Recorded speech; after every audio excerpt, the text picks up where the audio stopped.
All right, this is another episode of Remakes Reviews. This episode, we're going to talk about La Jetee, the French film from 1962 that's almost entirely photographs, and the sort of remake, sort of inspired by, and then elongated by 2 extra hours version, 12 Monkeys, directed by Terry Gilliam. And today with me is Jaden.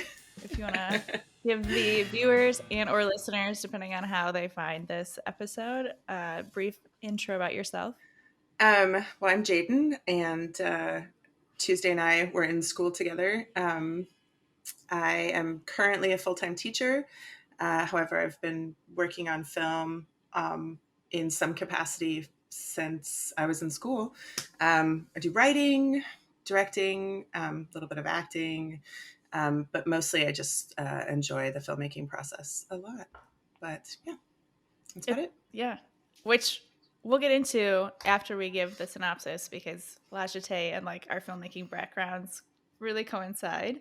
Yes. But I guess like a brief way to describe it, when I first saw it, I don't think I had any idea what the plot was. So rewatching it for this, I was like, oh, it's a lot more interesting than I thought. But so it's like a science fiction film, and the lead is in a post-apocalyptic, like post-World War III time, and they seem to live in underground bunker types. Yeah. I think it's like yeah. That's what this scene looks like. Yeah, and it involves time travel. Right, scientists are working on time travel and sending this man like back in time to try to figure out how to prevent this disaster that leads to the current world. He figures it out, and they kill him. Yeah, that was the shortest way to sum it up. So I feel like that's the 12 Monkeys plot, but I didn't feel that's what I got from La Jetee, is that he goes back and is trying to stay in the past and ditch the present. Because he falls in love. So he's not trying to solve anything because he meets the future people, and they're like, oh, right. Okay, we're going to let you come join us. He's like, actually, can you just shoot me back to the past? Because I don't like it here.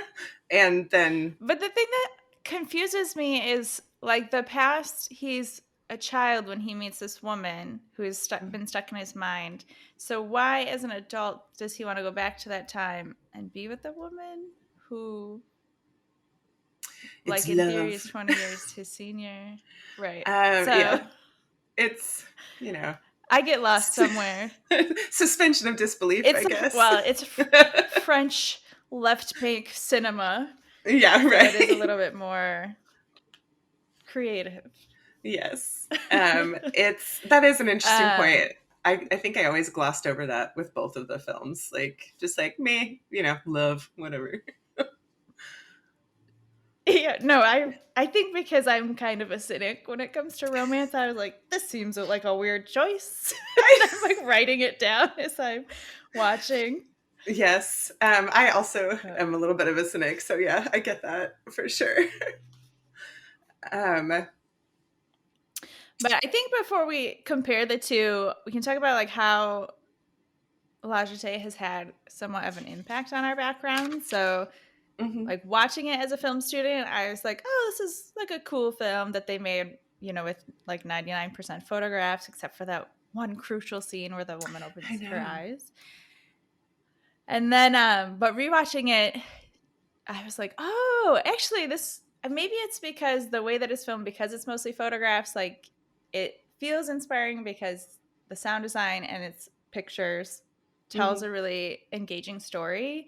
And I think a part of that is going into creating like a video form project is really daunting when you have to think about like equipment, funds, how to promote it.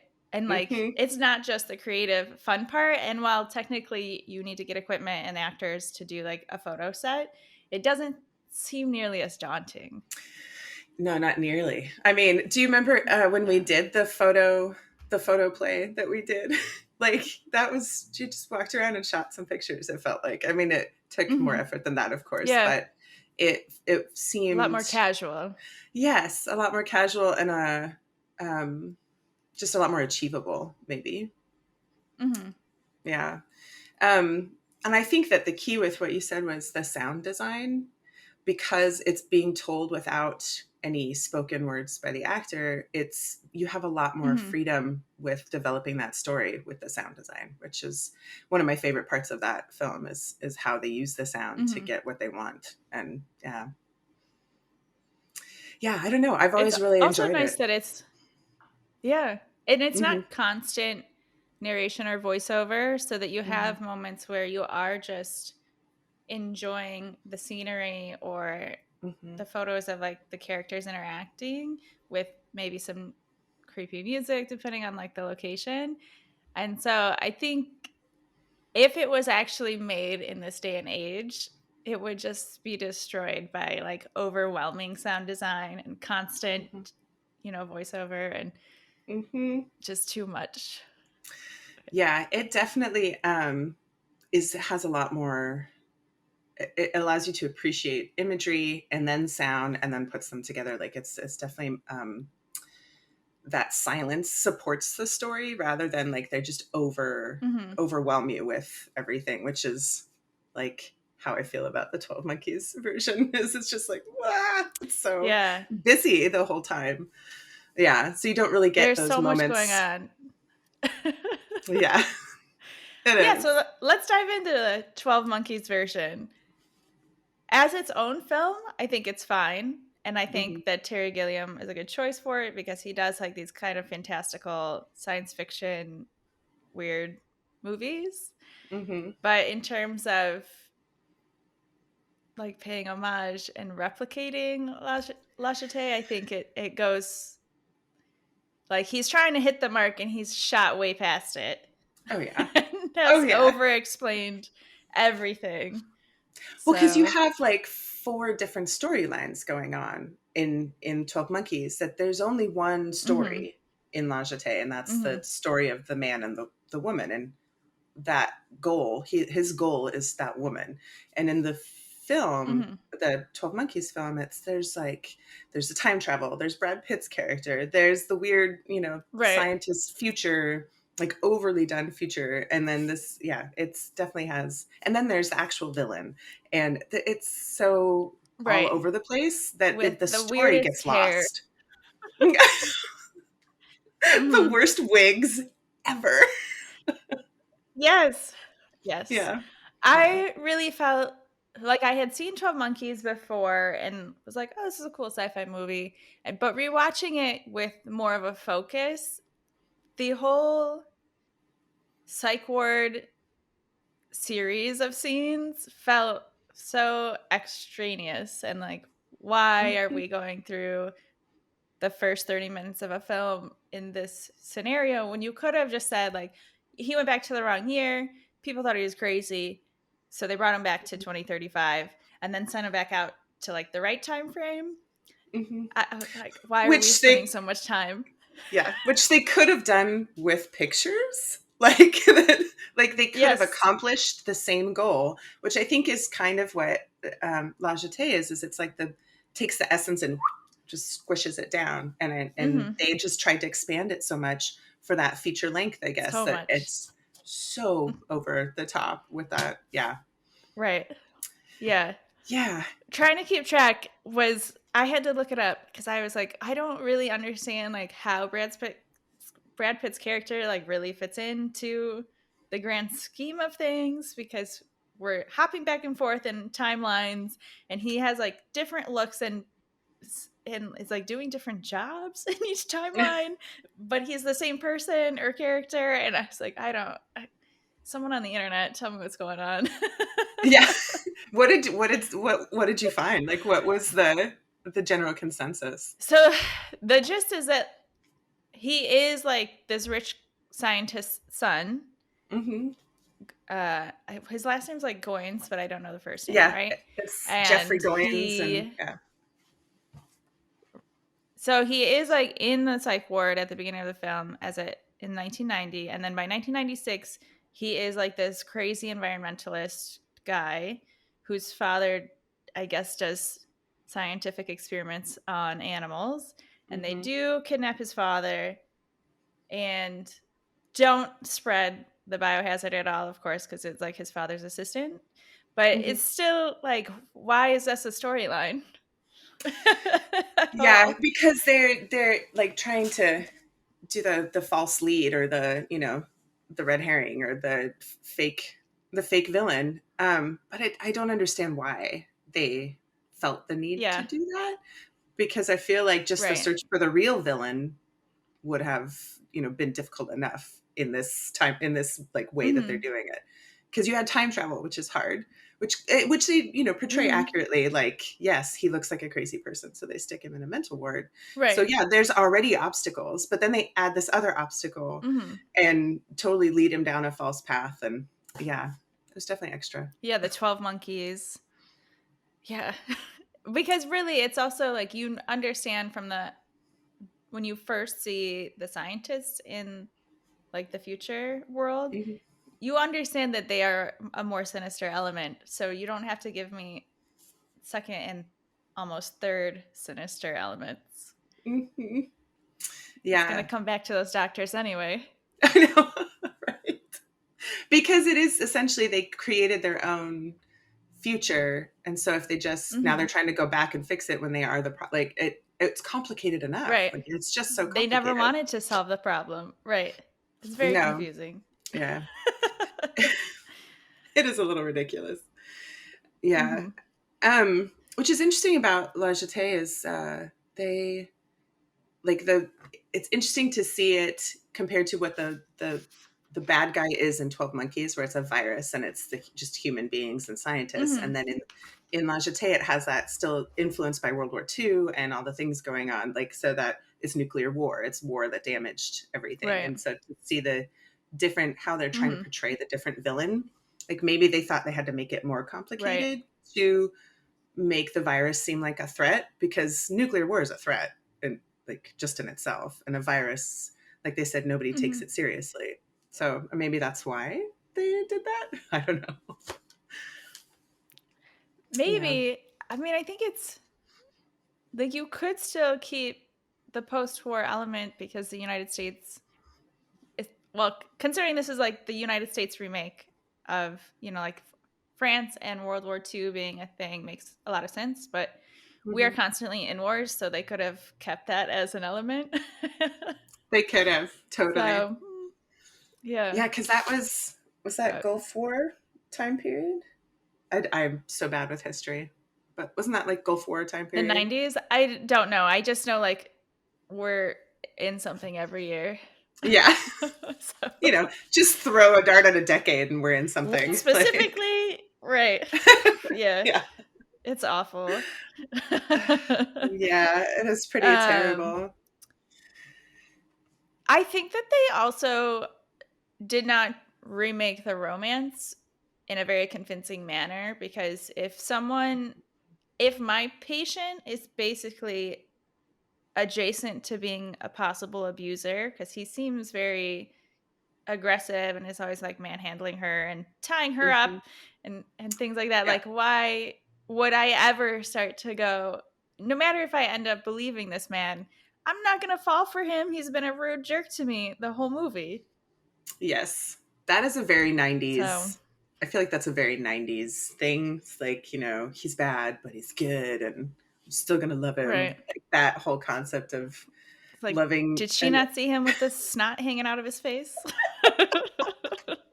yeah, or the bullet wound or he's got a gun or he sticks her in a trunk of a car and he's tied her to a bed. Like it's a Right. little bit much. Yeah, it's a So little much.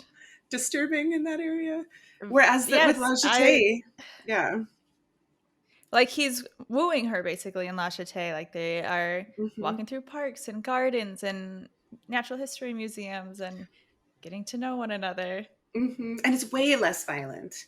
Like she Yes. calls him her ghost. So her, mystery. It's La Jetée is more akin to like the time traveler's wife. Like Mm. that.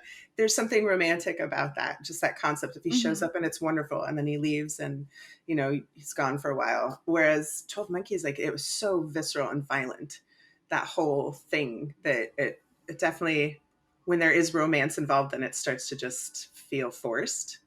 I Mhm. think, yeah, I don't Yeah, know. and when I first saw 12 Monkeys, when the psychologist is giving a speech, I had never I didn't connect the dots. I always thought that was a weird scene. I was like, I understand she has to talk about viruses spreading, but watching it this time I realized, oh, because she's talking about it from, I guess, like a like Are you not a talking group about this? think, Are you talking about the her when she's up in front of doomsday. the, yeah, where that's like the Mhm. doomsday diagnosis or whatever, where people Yeah, think for that the her world's book. going to end? Yeah. Okay.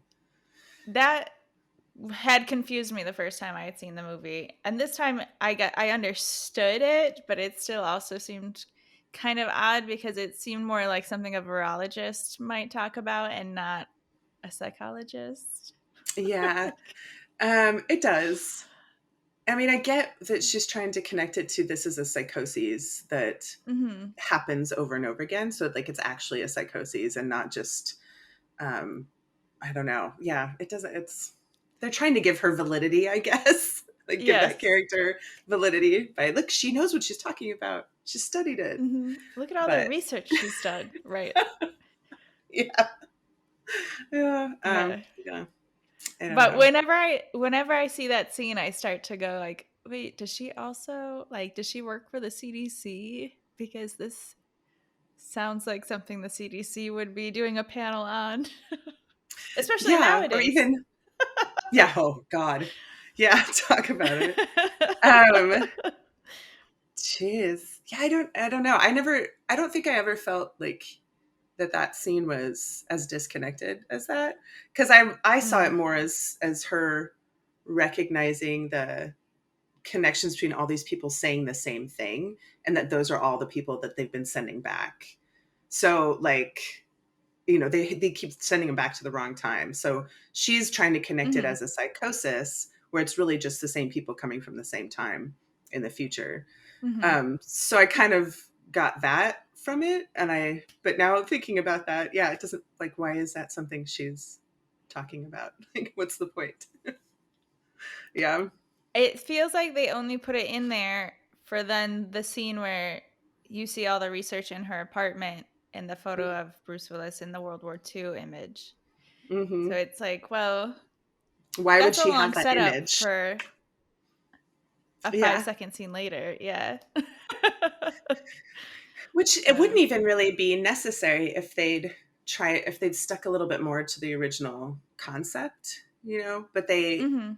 like, he has to work so much harder to convince her to love him in 12 Monkeys because of the choices they made with, the violence and like how they've made it Hmm. appear. He wouldn't have had to convince her. Like in La Jetée, he says it on one of the first visits they have, is when he's pointing at the sequoia tree and like, this is where I come from. And then she just kind of goes, okay. And they move on. And then they just have like, Yeah. they have nice days together because he doesn't have to convince her. Hmm. Yeah. So, which goes back to the violent thing. Yeah. Hmm. Hmm. Yeah. Oh, I have another note that was it's kind of nice that they did keep the airport as a Mm, key location. That might be the most honest or most easily replicated thing, I guess, that they kept from the original was that hmm. important things happen in this airport. Yeah. It's the time loop thing that they're, Hmm. exploring. So yeah, that is kind of the most true to the original, like, Hmm. what do they call that when you do a nod to the original or something? Like they've been doing it with all the Like comic book homage. movies. Yeah. There you go. Thanks. That's a word I should Yeah. know. We Oh got my a lot gosh. going on these days. I know. Yeah, I also speak You to know what's one preschoolers thing I most of the really time. right. So, You're like you tell them homage and they'd be like, "Hmm, hmm, what?" is that cheese? You Like, know, yeah, delicious cheese. yeah, right. Because La Jetée is told through photos, even though I knew it's from 1962, my brain like didn't fully process that because it's black and white and photos, so it feels a little bit older, Hmm. especially like watching feature length 50s movies that are like these grand sets and all that. And I don't know why today I was like, oh, it's not as old as I think it is. Hmm. But I think it Yeah. speaks to like the more simplified Hmm. way that they made it. And it feels almost like a found story, like it because of how Mhm. it looks like, oh, this is a thing that happened. This is like a time capsule captured moment, which I, Right. I really like about that, the imagery. Mhm. Yeah. It was I don't know. I don't think that lack of like production value really affected the story. It's much more of a story driven Mm-mm. film versus Yep. the remake being like a show, look at all the cool science Mhm. stuff in the future. And yeah. Mhm. So, Yeah, it's like the remake is more entertainment and not so mhm, much of, I guess, a pure story. mhm. Or even like one of Like, the no offense. stories in I it. still like Yeah. 12 Monkeys. It's just not right. Yeah. Yeah. I feel Yeah. like It, it's it's a always bummer. funny to go, it's always funny to go like, "Oh, I like this movie," but that doesn't mean it's good. Yes. Okay. Because I really like Bruce Willis. I'm a huge fan. I don't know why. I've liked him Mhm. forever. Like he's very charismatic. He's fun to watch in Yeah. action films. Mhm. But do I He really think is fun to watch. he is? But I don't. That doesn't mean that I think he's the greatest actor on the planet. He's just fun to No, watch. Yeah. definitely not. Right. Yeah. I feel like there are a lot of actors like that, and then they get awards, and I'm like, "Really?" But Hmm. they're fun. Yeah. but but award winning. Like let's make a new category for that. That Right. like most charismatic. Like, Right. Yes. Would like to get a drink with this guy. yeah. Totally. There should absolutely be that award because there's quite a few. Jason Momoa. Yeah, I totally get a drink with that guy. Um, totally. yeah. Mhm. Sandra Bullock. I wouldn't mind hanging out. She'd be Like, so much fun. Right. yeah. Maybe that would As be a- a great I'm gonna write this down as like a side project. Like when it's the Oscar season, I'm gonna take all the nominees and poll people on who they'd most want to get a drink with. that's If a I great remember idea. this when it's Oscar season, I'll be very happy. Yeah. Right. I think that's a great It'd be idea. fun. Yeah. Hmm. I would love to though. Speaking of, but if there's an actor that is really good at acting, that also would be fun to have a drink with, like Judi Dench or Helen Mirren, like those two, I would love Right. to go get a drink with. Yeah, Mm. I Mhm. think they'd be hilarious. Oh, and man, yeah, Helen Mirren would be great. I'm gonna blank on her name. Uh, no. She's like the host in that movie Late Night Is it with Kate Mindy Blanchett Kaling. or no, No. I know who you mean though. It's Yes. she I'm not was gonna be able to she was remember her name now. she was Emma Nanny Thompson. Emma Thompson. There you go. Yes, Yeah, Emma yeah. Thompson. Yeah. She would be someone I would both give an award to and want to hang out with She's like because I every think she interview would I've just ever make me seen her in. laugh. Yeah, she's like has a bonkers sense of humor. She doesn't care what she says. She's just like, Mhm. meh. Yeah, Mhm. she's great. Yeah. Um, You're exactly the kind of person I want in my life. right. And I But respect your distraction talent. aside, Yeah. right? Yes. The guy in 12 Monkeys who like keeps talking through, I guess like air ducts, confused me as a choice because he keeps calling the lead character, whose name is James, Bob, but then when Hmm. they meet in person, he denies that, and it seems like another case of like, let's try to make this a more complex movie, but Yeah. also why again? Yeah. Yeah. I know that completely pulled me out. Like I have no idea how that was even possible or a thing, or like how Mhm. many of them are there? Because he's, like he's there, Right, but then he's also there. But how did he get there and there if he took the tracking device out? Or like right. like it just is, yeah, Yeah. adding more How's he complications. always in the same place? Yeah. Yeah, And if definitely it's different. not an exact science to send someone back in time, how do they end up in the same place constantly? Hmm. Yeah, it Yes. was definitely an unnecessary an unnecessary development that did not add Mhm. anything to it. I don't feel like at all. Yeah, Just a little confusion. yeah. In case you didn't know what was going on with these four storylines, let me just throw something else in there for you. Right. Yeah. Some voice from the void in every year that he goes to, including the future, which I thought the future was 1997. And then when I looked up to confirm the plot, I was like, oh, it's supposed to be 2035. Hmm. Okay. Yeah, which when I was That's a watching it little again, I'm like, why is there a lion in the snow? And my son's like, well, there's right, maybe a zoo somewhere. I'm like, yeah, but it's been like 40 years since this thing happened. right. How long does this lion live? Like when it's the only lion? Like, I don't, yeah. And yeah, like why are they going out on expeditions? For what reason to capture bugs when obviously those would still be around? And it's not like a radiation situation, it's a human virus. Yeah, So I don't know. Oh, I didn't even think about that. Oh my gosh. Like, it doesn't make there any are so many sense. questions. I Yeah. know.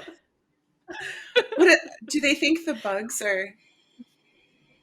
Why? Yeah, why do they? That makes no sense. I didn't even think about that. Jeez. Unless are they just food? Because he like eats the spider in the mental ward. But he ate it to like preserve it to take it back, he said. Yeah, Um, right. but then there's bugs in the future still. So like are they Yeah, comparing yeah, I don't know. I right. didn't even think about that. Maybe there's The no reason for the bugs. They're just sending them out for the heck of it. I don't know. go capture us some specimens. Yeah. Go do this thing. I do really like older sci-fi movies and how like technology appears in their versions of the future. Oh yeah.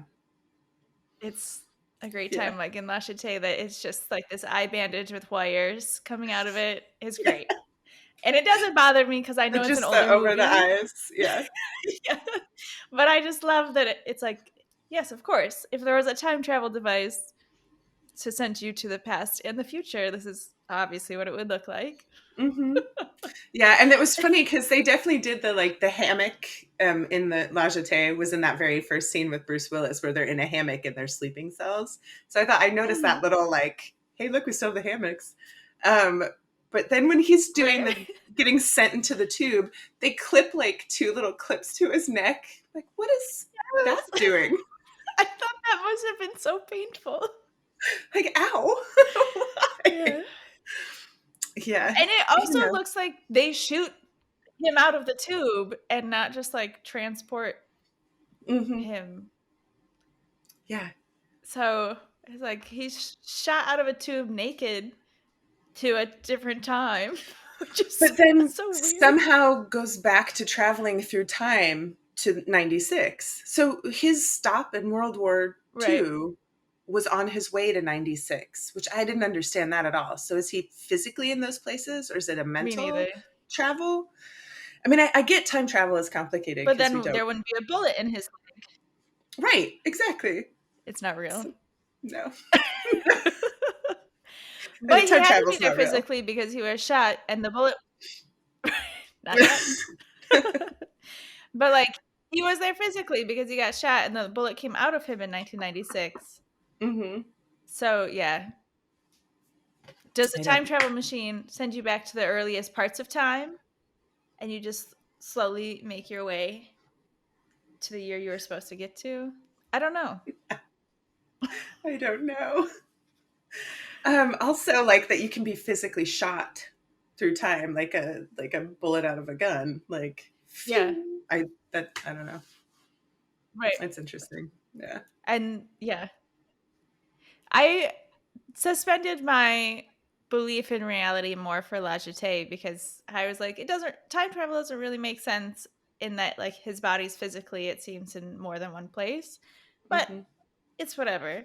But in 12 Monkeys, I felt like I was more going, okay, like they are trying to transport his body and his body is making it, but at the same time, is he there? And why are you making me ask so many questions in a sci-fi movie? Right.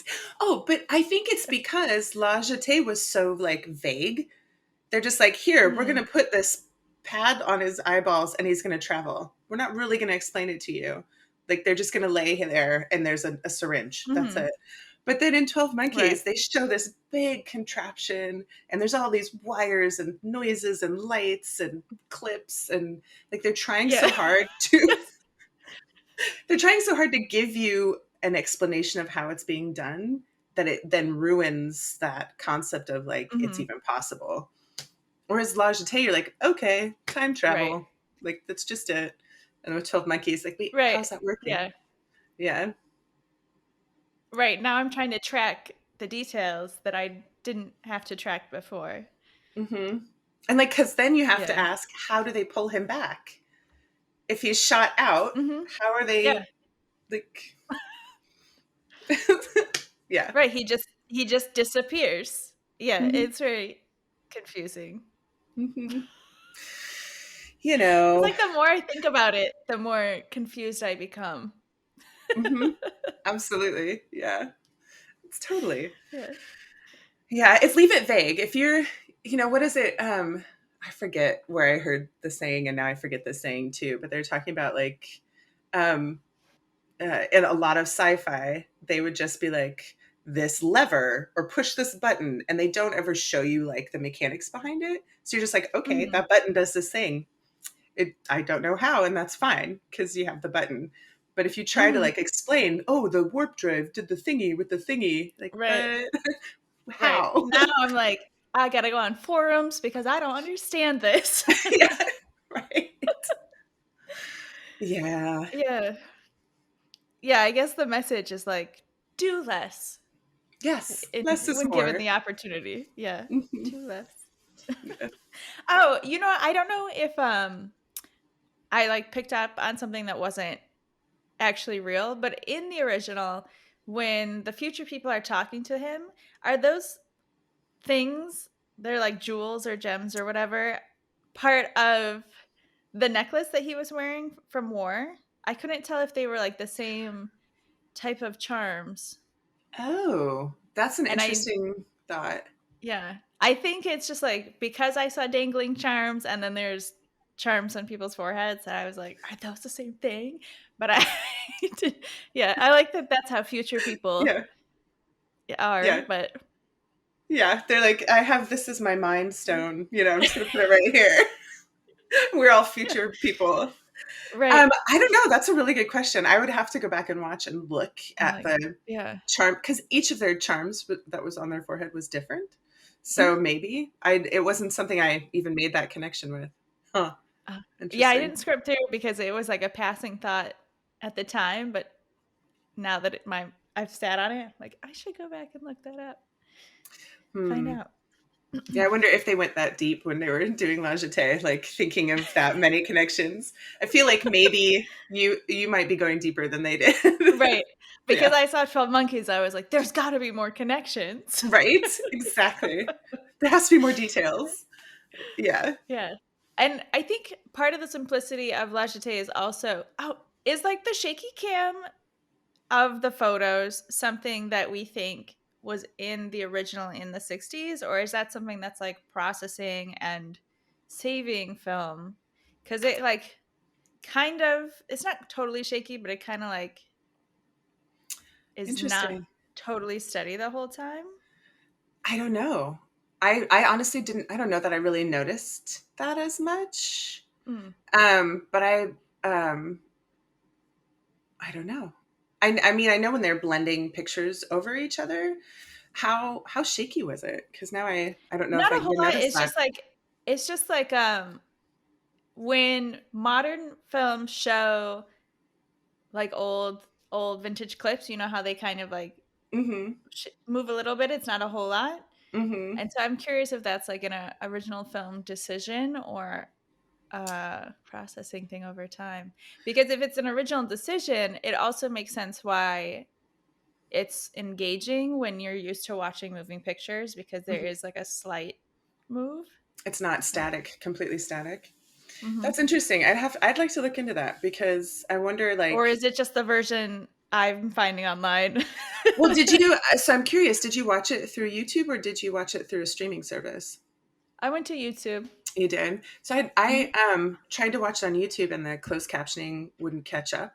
So I went and found it on Prime, and it it was, I mean, seemed better quality. So I wonder if maybe Mm. if you watched it through like a service where it's the actual Yeah, film, maybe if that right. would change it.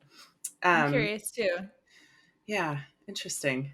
Because I'd also love to know how they went through the process, like with the Mhm. still photos, or if they were frames from something they Mhm. filmed, or if they were actually photographs. Because I haven't ever looked into that. I'd be curious to No, me see neither. if that affected it, like how it made it different. But they also switched it up between doing like cross dissolves and just pure cuts, which Hmm. keeps it interesting for the eye, which is great. Absolutely. Yeah, and speeding up the different, like, because when they were doing the dissolves with the girl right before they she goes live, it was insinuating movement with how they were Mhm. dissolving them across each other, um, so that if you weren't paying attention, you would miss the fact that then it turned to her being, actually moving. Um, Mhm. yeah, it's interesting how they put it together. I really, yeah, Even I when you like it. are paying attention, you can miss it and then be like, "Wait, was that 3 fast photos or was that Yeah. actually a few frames?" Yeah. Hmm. Yeah, totally. Yeah. I could see, because I think the very first time I watched it was in class, and I wasn't very good at paying Mhm. attention sometimes, and No, me I neither. I think I You know me, I probably, skipped all the time. like, I'll just look this up. It's good. Right. Yeah. But I think I actually missed it the first time, and then the whoever, I forget which Yeah, if teacher you it was. blink, you miss it. Yeah, and they went back and showed that part again. I'm like, oh, that's cool. But I totally didn't Mhm. catch it the first time. Yeah. So yeah, I think It's I like almost that. like they should just pause and tell the class to get ready. Yeah. Okay, resume. If you're trying to take notes, don't Or write like, now. don't blink for the next 30 minutes. Yeah. Yeah. Yeah. Yeah. I would So always I miss think stuff. Sorry, go ahead. yeah, no, me too. Yeah. And, also it's like, we got other things going on. Yeah. Because we were both working and like trying to be a good student, but also like be a good employee and also have somewhat of a life. And you're Yeah. also a mother. Like when you got so much going Yeah. on, you're bound to miss things. Oh yeah. Especially if I tried to take Uh, notes. That was the thing. I quit taking notes just for that reason, because I would just miss whatever, and I would just write everything down after. But yeah, because I'd miss stuff all the mm, time. Yeah. yeah, I like if I don't take notes, then I have no idea what's going on. I'm the worst person to pay attention Oh, unless like my hands are doing something. oh, So nice. maybe I Yeah. needed a fidget spinner. Who knows? Right. It was before that time. That's, Yep. oh no. That's probably maybe I could have had a yo-yo. There you go. Yeah, totally. Yeah, I'm Um, sure professors would love that. right. Oh my gosh. I'm trying to find, so like I have a ton of notes for La Jetée, and then almost none Mhm. for 12 Monkeys. Because I'm just sitting there the whole time like, why? What's Um, can I just talk about real quick Brad Pitt's acting in 12 Monkeys? Yeah, How go for did it. you feel about that? Like, do you feel Like, I'm trying to get your ideas before So I just like word vomit about it. no, I think that he might be psychotic in real life, and so watching the performance, went, "Hmm, like, is he acting or is this how he is?" Which Mhm, is probably not a great thought to have, but then you think about like Fight Club, and he's also kind of like this neurotic, mhm. psychotic character, and like he plays that in a way that it feels like he's really trying to make that a part of him, which makes me wonder if it is a part of him. so Yeah, and he's played so yeah. that type of crazy character multiple times. hmm Like, I think it was I think also like California. Burn After Reading maybe too. Mhm. Yeah, Yeah, he's like fast California was, talking. yeah, manic Yeah. like that, and he does the hmm thing with his fingers. Like, there was a Right. movie he did with Yeah. Julia Roberts, called The Mexican, where he's like, when he Oh, gets mad, he's like, "Grr," and does this with his fingers. It's right. okay. So it's not just me. That's cool. Because No. I also have never understood why he's a heartthrob. So, you know. yeah, I think he had one movie where, or two movies, I think, that were like his Mhm. heartthrob movies, Legends of the Fall, and then the what was with Gina Davis and Susan Sarandon. What was that film? Um, the I buddy film. Thelma and Louise? Yes, there you go. Yeah, Okay. yeah. Sorry, it's been a long time since I've No, watched it's it. So those were like the I two said it with movies. such a question mark. Yeah, right. Those were like the two movies that kind of set him up, and then he just did like Mm. a 180 and did just California and um, all of the other like he's a crazy person films where he just does all this stuff. And Right. I guess he wanted to be taken seriously, but yeah, why is it all the same character, and why is that like how quote unquote crazy is represented in mhm, his mind? yeah, Yeah. yeah. I had a inkling that, but I did not confirm like when he first started getting famous, but I was wondering like was this role created so that they could include him in the movie, because he wouldn't fit in normally, but do they want like just Brad Pitt in it as like a selling tool? I have done no research, but I'm curious if So maybe I'm gonna Google something really after. quick and see Okay. because I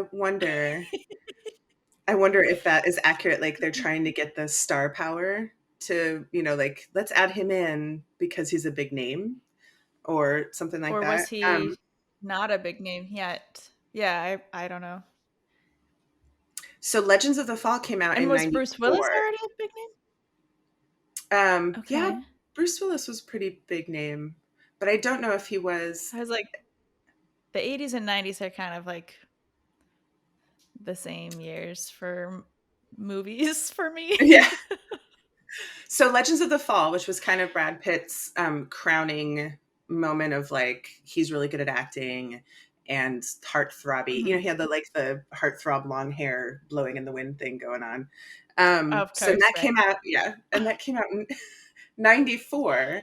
So then this came out. Was this '96 or '97? That I think it's 1990. Here, I look it up. I think it's 95. Yeah. for So it seems like it would have come out too soon. hmm. Oh, it came out in '95. Okay. Yeah, I don't know then. Maybe it was too soon because they would have already been filming it. Hmm. But I that's don't the only know. theory that I have for why he's in the movie in the first place and in that role in the second place. Yeah, I don't know. So then he was also in California, which was in '93, which is a very similar character to what he plays in 12 Monkeys, which is kind of a psycho killer meh, Mm. character. Mhm. So like '93, then Heartthrob '94, and then Crazy Person again in '95. Like he just, I don't know, maybe Yeah. that's weird. he has odd career It's choices very, though. yeah. Like he does. Yes, Yeah. that's true. I feel like he doesn't have to choose. Like he wouldn't have to pick or audition or like try to get roles anymore. So maybe you start being more choosy. I don't know. But I feel like Yeah, I feel like very I would be more selective, yeah. but I don't, I I don't feel know. like I feel like I would too. um, Yeah. especially But if then I like if I'm loaded, if I don't need to work for money. right? But then Robert De Niro did Meet the Fockers. So who knows why people do films that they do. Right. I just assumed So he wanted to be in a comedy. yeah, yeah. Well, there you go. That could be it. Yeah. It was like, maybe he likes Ben Stiller. I don't know. Yeah, that was such a interesting um, choice. do you have any thoughts on either film that we want to touch on before we say goodbye? Um, I mean, I have so many opinions just in general, but I think that we pretty much covered most of it. Yeah. It's 12 Monkeys is hard for me to watch. Like, just it's so busy, and the way they Hmm. use the camera and all the different angles, and um, I'm just Hmm. gonna we're gonna wait for that to go by. If that's okay. That's fine. And that was it. I totally forget that you're where you are. Like, Mhm. it's so crazy how far. Just a little siren now and then. No, it's okay. Because I don't like live in the city anymore, so I'm like out in suburbia. So I'm yeah, I'm turning into a Nice, mom. peaceful. No. And Um now that he's graduated from high school, you don't have to anymore. I know, right? It's time to no, that is an interesting thing. He's going to New York for school, so he'll be going there in the Mm, fall. So yeah. very cool. He's going to AMDA. Yeah. He's gonna be an actor. Anyway, moving on. What I was gonna Very say, which fun. I I totally mean, that makes sense. You got him onto a lot of your shorts as an actor, so right? inspired He him. did pretty good, right? Exactly. Um, I Yeah. forget what I was gonna say now. I shouldn't have stopped. I should have You just kept were talking. saying you the siren interrupted you when you were talking about all the different camera angles of 12 Oh Monkeys. yeah, There's a lot going and on. yeah, that choice that they made with like always having a canted angle or being too close or like creating all of this chaos with just the film itself, but then also the story was chaos. I feel like it's just Mhm. gets really muddy and it's very distracting, and so I have a hard time even like saying that I like the film, even though I like Bruce Mm. Willis. But yeah, that's a tough one, Mhm. especially with how much I like La Jetée and like how like Mhm. just it's a little disappointing, I guess is the best word for that. So yeah, Yeah, I think if you take 12 Monkeys as its own separate movie, it's entertainment and it's fine. But when you are comparing it to the greatness of La Jetée, you're like, "Ugh, why? Why would you yeah, do all these things?" So yeah. yeah. Like maybe they Um should have left I that tribute off of there in the credits. Or like inspired by La right. Jetée. Like just leave that. Yeah. Right. We one of our PAs watched La Jetée and telephoned it through 10 other people to us. Right. And Yeah. that's how we came to 12 Monkeys. Yeah. There you go. They thought they had dreamt it. um No. right. Yeah. And now it's a movie. It made a ton of money. Did Like it? it was made for $30 million and grossed 170 million worldwide. Just under 170 million. Wow. So, but this is also like Die Hard, I think, came out in 1990, right? And Mhm. then, so it could partially be Bruce Willis' star power Yeah. to a certain extent. Yeah. Yeah. Because I he's am really curious how the TV adaptation did, but I have no desire to try to watch it. Oh, so yeah, I just heard that today that there was a TV adaptation. Like I didn't even realize. Like why? Why? What would they do? I was like, oh, maybe 12 Monkeys is on Hulu. And Hulu was like, you mean the TV show? I was like, no. What? That's that's weird. So I can't even imagine how they would turn that into a. And when did they try to do that? 2015, Oh, so I think, is recently. when. Yeah. Hmm. I mean, Yeah. I'm gonna guess that that didn't last very long. Probably not. Not a whole But lot of I am seasons of not that show, interested to find out, right? right? Not going there. So I So, guess to wrap up, mhm. watch 12 Monkeys if you like Bruce Willis and like movies that don't necessarily make sense. It's great for like a sci-fi action film. But if you want to appreciate like just simplified great storytelling and Mhm. have 30 minutes to spare, you can watch La Jetée and maybe you'll be inspired like Jaden and I to be like, "Oh my gosh, let me go do something." Because I Right. think it is really great to kind of kickstart or like re-kickstart or reinvigorate your creative juices. Oh yeah, absolutely. Yeah, Cool. cool. Okay. Well, thanks for I know like the our kind of like lackluster and just like It's, I mean, how do you finish? You know, right. How do that's you the wrap hardest up part, after all we've said? right? Yeah. Yeah. But thank you for joining me. I think this was a fun conversation, and I hope people who aren't like diehard Brad Pitt fans Oh have a yeah, great time watching us. You know, yeah. maybe they'll just gloss over that few minutes. Um, a few minutes of bashery. Yeah. Right. Just Um, a little. yeah. Well, thanks for this. This was a lot of fun. I appreciate it. Totally.